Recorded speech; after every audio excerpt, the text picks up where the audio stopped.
Avec des températures encore négatives, personne dans les nacelles. La grande roue est à l'arrêt, tandis que tombent les flocons sur l'île.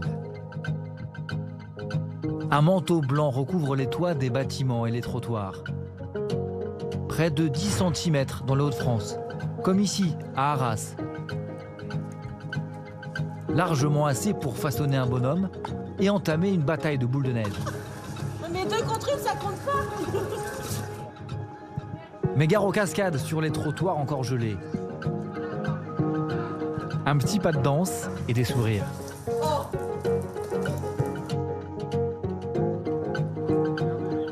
Les précipitations neigeuses ont aussi touché la Somme. Comme ici, à Amiens. Ou encore la Normandie. Des chutes de neige qui ont surpris ici au réveil ces habitants de Rougemontier dans l'Eure. On ne s'attendait pas à ce qu'il y ait autant d'épaisseur, effectivement. C'est compliqué.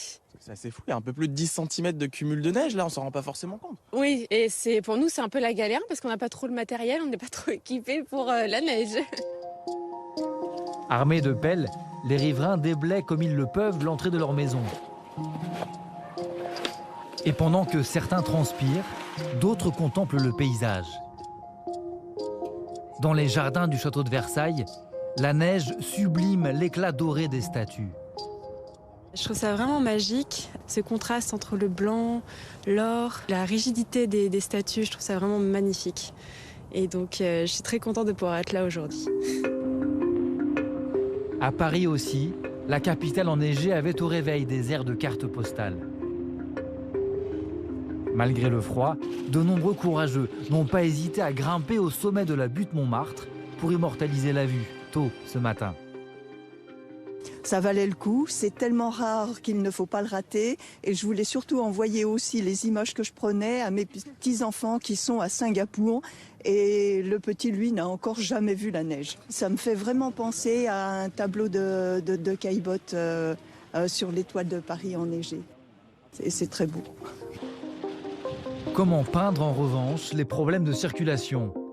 À Paris ce matin, seul un bus sur 3 circule. Le trafic des RER est perturbé. Et sur les chaussées verglacées, certains préfèrent abandonner leur véhicule et terminer à pied. Je suis arrivé ce matin, déjà j'ai pris cette rue et j'ai glissé sur toute la descente. Ouais, donc ça a été un peu compliqué, mais une fois qu'on est descendu, on peut pas reculer, donc je suis obligé de descendre avec le frein à main et la première vitesse. Et je suis allé me garer, mais là j'ai voulu prendre le train, je me suis retrouvé bloqué à Erani et je viens de faire demi-tour tout à l'heure. Les agents de la ville s'activent pour rendre les routes praticables.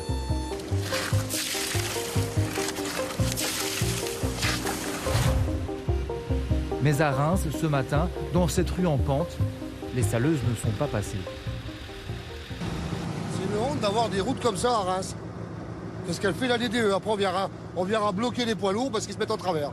Vous voyez les automobilistes qui roulent au pas ici. Pourquoi? Parce qu'il y a une couche de verglas ici assez épaisse quand même, au moins 2 cm, qui a surpris les automobilistes ce matin. C'était complètement bouché avec des véhicules qui n'arrivaient pas du tout à avancer. Et puis dans l'autre sens, c'était une autre problématique. Vous voyez le monsieur en scooter qui préfère ne pas démarrer sur le verglas. Il a raison.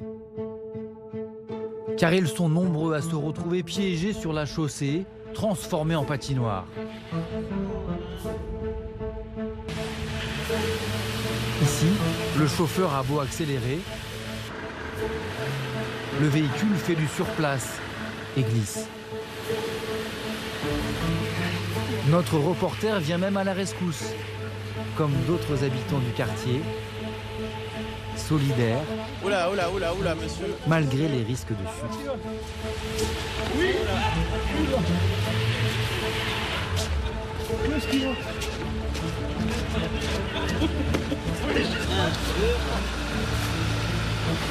Allez-y doucement, deuxième. T'arrêtes plus.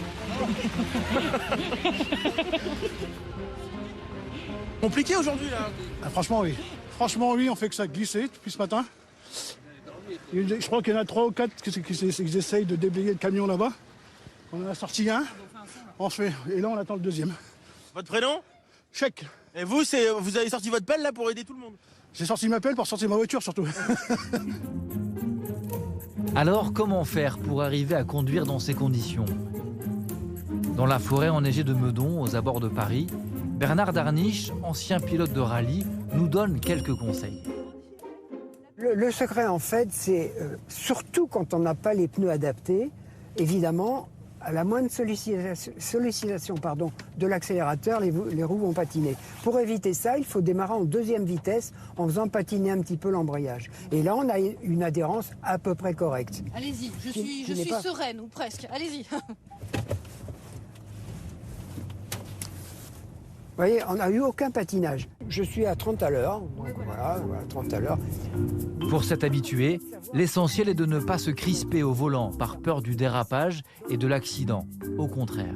Moi, j'ai l'impression qu'il faut avoir un œuf dans chaque main, un œuf sous chaque pied et avoir le sentiment qu'on ne va pas les casser. Je vous garantis que c'est quelque chose dont il faut se rappeler. La route, on la décrypte très bien. C'est-à-dire, quand c'est dégagé, on y va. Voilà, là vous voyez très bien, au milieu, il y a encore une trace de neige. Oui. Sur le côté, c'est de la glace. Oui. Donc il faut essayer. Qu'est-ce qui est le moins pire, neige ou glace? La neige est moins pire que la glace. Adapter sa conduite en ayant au préalable équipé convenablement son véhicule pour adhérer au mieux à la chaussée. Le choix des pneus est essentiel. Ça, c'est une voiture équipée de pneus, j'allais dire normaux, ce qu'on a tous. Les pneus étaient... Regardez les traces, elles sont toutes droites. Il n'y a aucune façon de s'agripper. Oui, c'est tout droit. C'est longitudinal. Quand on passe les uns après les autres, on passe bien la neige. La différence avec les pneus 4 saisons ou les pneus neige, c'est que les striures vont être perpendiculaires. Mais ça tombe bien, on en a juste à côté des pneus 4 saisons. Là, voilà, une voiture bien équipée.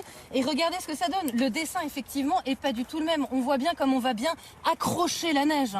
Naturellement, les sculptures sont beaucoup plus importantes. Donc, évidemment, ça évacue la neige. Je n'insisterai jamais suffisamment sur le fait que, est-ce qu'on a eu une fois l'idée d'aller à la montagne avec des tongs ? Non. Alors rouler sur la neige avec des pneus non adaptés, c'est zéro, c'est carton rouge. Avec les températures négatives de ces prochains jours, la neige ne devrait pas fondre immédiatement et risque par endroits de se transformer en verglas.